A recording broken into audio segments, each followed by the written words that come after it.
Between 1988 and 1989, 11 women were discovered dead along different parts of the Genesee River in Rochester, New York, and the level of violence inflicted on their bodies was escalating at an alarming rate.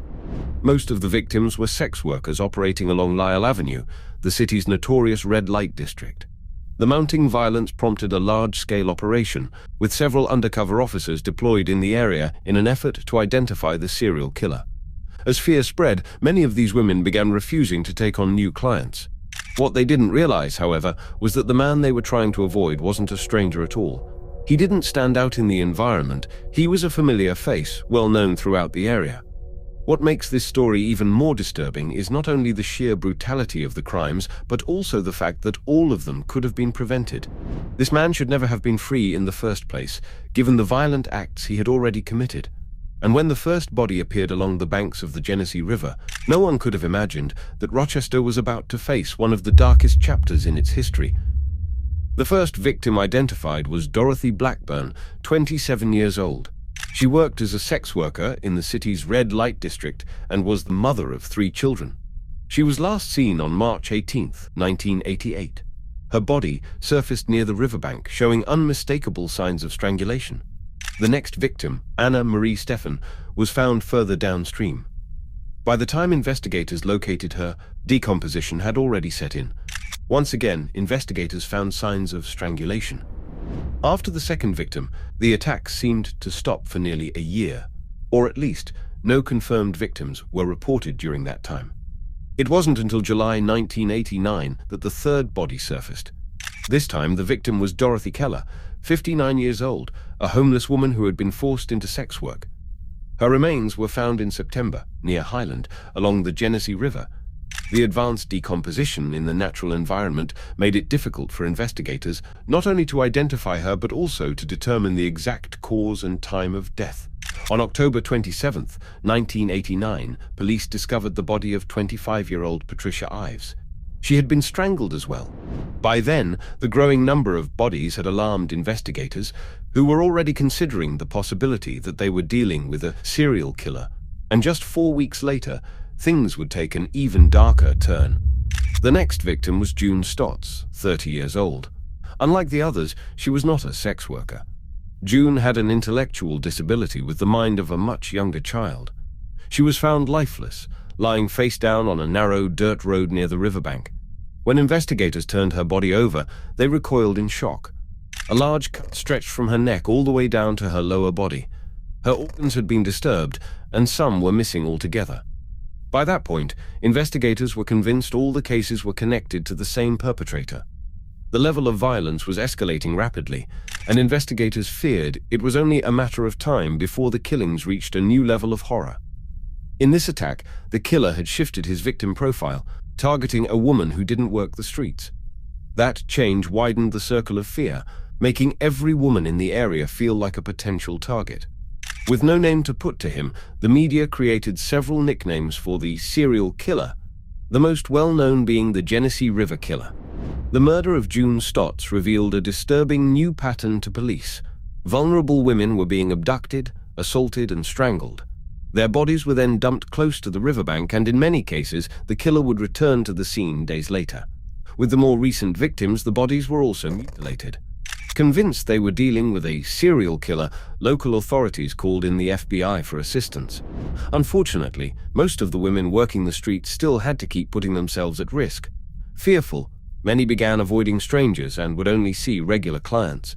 Even so, bodies kept surfacing in the Genesee River, each death occurring in shorter intervals and marked by increasing brutality. The FBI launched a large-scale operation in the area, divided into 2 main strategies. One team stopped and questioned dozens of men each night in search of suspects or leads. The other blended into the environment, setting traps for the killer. Female officers were stationed on street corners, while male officers watched from nearby, posing as pimps. It was a massive operation with significant risks. Not only physical danger for the women acting as bait, but also the possibility that word of the plan might reach the killer, which could have been disastrous. Then, something unusual happened. Sitting on a bench along Lyell Avenue was a man wearing polished black shoes, the kind often worn by police officers. One of the undercover agents mistook him for a fellow cop and sat down beside him, believing he was speaking with another member of the operation. During a casual conversation, the agent began sharing details and updates about the investigation. The man immediately played along, pretending to be an officer himself, and managed to extract even more information from the agent. That man sitting on the bench was the Genesee River Killer. This astonishing detail would only come to light years later. The undercover officer who had unintentionally compromised the operation eventually stood up and walked away. The killer simply laughed and left the area. The agent's designated meeting spot for exchanging information was a local King Donuts shop.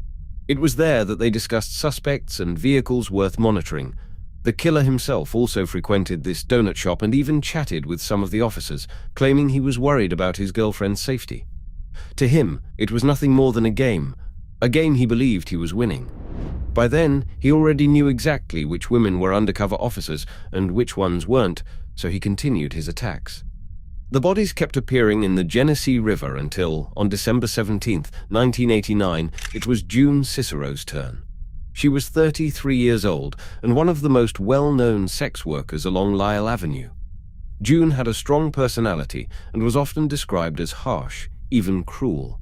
People in the area respected her, most out of fear. That night she got into a grey Chevrolet and vanished into the darkness. June was strangled to death, and her body was taken to Norton Park. The killer opened the car door and pushed her body down the embankment into the water before driving away. A few days later, he returned to the scene to make sure the body was still hidden beneath the bridge. Because of the winter weather, the river had frozen, preserving June's remains. Before leaving, the killer began urinating off the bridge. Overhead, a police helicopter passed by. From the air, the officer spotted something unusual. As they drew closer, they realized it was a body. Standing over it was a man, next to an open car door. The man quickly shut the door, got behind the wheel and sped off. The whole scene struck the officer as highly suspicious, so he decided to follow the vehicle. Knowing that returning to crime scenes was common behavior for serial offenders, the officer immediately flagged the man as a likely suspect. Ground units were called in, and before long, patrol cars intercepted the grey Chevrolet. The man behind the wheel was Arthur Shawcross. When his name was entered into the system, it uncovered a bloody trail stretching back 20 years, long before women had started disappearing from Rochester's streets. Arthur John Shawcross was born on June 6, 1945, in Kittery, Maine. He grew up in Watertown, New York, about 100 miles from Rochester. In May 1982, 8-year-old Karen Ann Hill went missing, and the search began along the Black River. It was common to see children playing there, so at first, drowning was one of the possible explanations. Her body was found at the bottom of the river, weighed down with rocks. Her feet were protruding, the first thing officers noticed. Her torso was buried under the stones, and it was clear she was already dead. This wasn't an accident, it was homicide. Her mouth had been stuffed with mud and dirt, a deliberate act to silence her screams. Search dogs followed the trail of her scent all the way to a house on Alexander Street. That's where the trail ended, and it was the home of Arthur Shawcross. At the time, he was 27 years old and living with his third wife, Rose Marie Wally. After 3 days of intense questioning, Shawcross gave a partial confession to killing Karen Ann Hill. However, he refused to discuss his time in Washington, where authorities suspected him of being involved in the deaths of several children in the 1970s, the darkest chapter of his past. Just months before Karen's murder, 10-year-old Jack Blake had disappeared in Watertown. Arthur had been seen fishing with the boy on several occasions. Police suspected Shawcross but lacked the evidence to charge him. In an effort to solve Jack's disappearance, investigators offered Shawcross a deal. If he revealed what happened to Jack Blake, he would face a lighter charge for Karen's death. Shawcross agreed and led officers to Jack's body, which was found near railroad tracks outside of town. The body was unclothed, and the autopsy confirmed strangulation as the cause of death. Because of this deal, Shawcross was never prosecuted for Jack Blake's murder. Instead, he was convicted of manslaughter in Karen Ann Hill's case. He received the maximum sentence available for that charge at the time, 25 years in prison. Had he been properly charged with second-degree murder, he would have faced life in prison, and at least 11 more women might have been spared. But that didn't happen. The deal had been made so that Jack's body could be recovered, bringing some closure to his family. Still, the community was outraged. To them, the deal was unthinkable, proof that the system had failed, and that more blood would inevitably be spilled. It was clear that Arthur had intended to kill Karen, and allowing him to avoid an additional murder charge by leading police to another child's body was beyond unacceptable. Some individuals are beyond rehabilitation, proving it every chance they get. And Shawcross would go on to prove it again and again, with 11 more victims. Arthur Shawcross served 15 years behind bars before earning parole in April 1987. This was the background investigators uncovered when he was arrested a second time, now officially identified as a serial killer. The justice system owed a debt to society, and detectives were determined to make sure Shawcross would never walk free again. During interrogation, investigators laid out photographs of the missing sex workers. Shawcross began sorting through them, forming a pile of the ones he admitted were his victims. He confessed to being the killer and described how he murdered each woman and what he did with their bodies. Like many serial predators, Shawcross had managed to blend into society and maintain the appearance of a normal life. He worked the night shift at a frozen food factory and spent his free time fishing in the Genesee River. On the surface, these activities seemed harmless, if not for the grim reality behind them. His nighttime routine gave him access to vulnerable women, and the river provided the perfect place to dispose of their bodies. But his double life didn't end there. Shawcross also maintained an affair with a woman named Clara Neal, a sex worker from Lyell Avenue. He was a familiar face in the neighborhood, sometimes visiting his mistress, other times scouting for his next victim. For a period of time, one of his victims, Dorothy Keller, had even worked for Shawcross as a housekeeper. He paid her about $4.25 an hour to clean his home and handle small chores. Dorothy also stayed at his house temporarily, using it as a place to sleep. Shawcross later claimed she began stealing from him, a claim that was never verified. Not long after, Dorothy disappeared. Days later, her body was found in the waters of the Genesee. Shawcross later returned to the site where Dorothy's body had been dumped. On that visit, he decapitated her and tossed the head into the river. During interrogation, he claimed he did this to further conceal her remains. Regarding the death of June Stotts, the 30-year-old woman with intellectual disabilities, Shawcross admitted he had spent the day with her near the river. They fed ducks and engaged in intimate acts outdoors. At some point, according to him, June began screaming and threatened to call the police. Enraged, Shawcross snapped her neck. He later claimed he couldn't explain why he cut open her body. After confessing in detail to 11 murders, it was clear to investigators that Arthur Shawcross would never be released back into society. The only question that remained was what had driven him. Shawcross claimed he had suffered abuse as a child, and his defense leaned heavily on this story in an attempt to pursue an insanity plea. In the end, the only source of these claims was Shawcross himself, and whether the abuse ever occurred will never be known. Psychiatrist Dr. Dorothy Ottnow-Lewis testified that Shawcross didn't necessarily approach women intending to kill them. Instead, something they said or did would allegedly trigger sudden outbursts. He described these episodes as seeing bright lights before blacking out, only to later find himself next to a lifeless body. Still, these claims raised more questions than answers, and they didn't line up with Shawcross's own words. In interviews, he provided detailed accounts of his crimes, recalling them with clarity, showing no remorse, and carefully choosing which details to reveal. The evidence suggested Shawcross was fully capable of controlling his impulses. He had countless opportunities to stop, but chose not to. Arthur John Shawcross was found guilty of 11 murders.